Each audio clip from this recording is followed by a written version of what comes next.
individual, and as long as the proposal fit into the mandate, then you could apply. And if it was approved, then you would get funding. That also needs to reach into the Indigenous languages funding as well. Like, we shouldn't have to have, like, our elders shouldn't have to go and get a master's degree in languages to get funding to run a class. My children and I attended our first Statimic language class last week, and it's completely non-funded. If we want to pay into it to get accreditation, we have to pay $260 each out of our own pocket. And I think the person who put it together has been working on it for more than a decade. And we shouldn't have to struggle that hard to get things that are our rights that were taken away from us by genocide in residential school. So accessibility is a huge issue with all of the funding and the lack of funding. We've also discussed, not at length, but having cultural funding from prenatal up to young adults and beyond.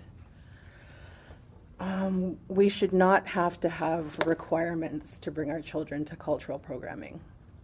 Like, I shouldn't have to have a certain low income. I shouldn't have to have a service provider prove that I need this cultural connection for my kids.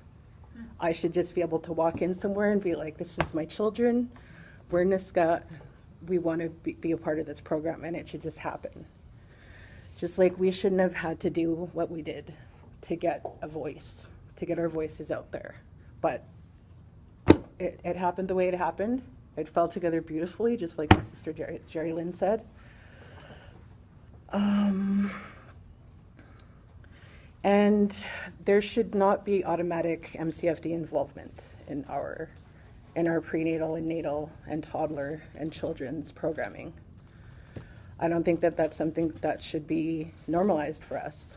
I don't think that there should automatically be a social worker in most places where Indigenous peoples bring their children for, like, free lunch once a week or whatever.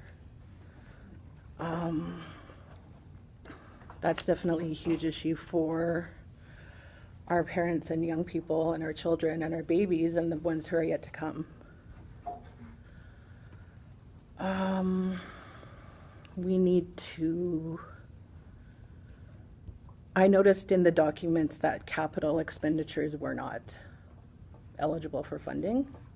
And that's definitely a huge issue for for an organization that's trying to build from the ground up. Like, if you don't have anything to work with, how is your program going to work? Like, I understand that people can apply for different funding pots, but most funding pots do not allow capital expenditures. And that's also an issue for accessibility.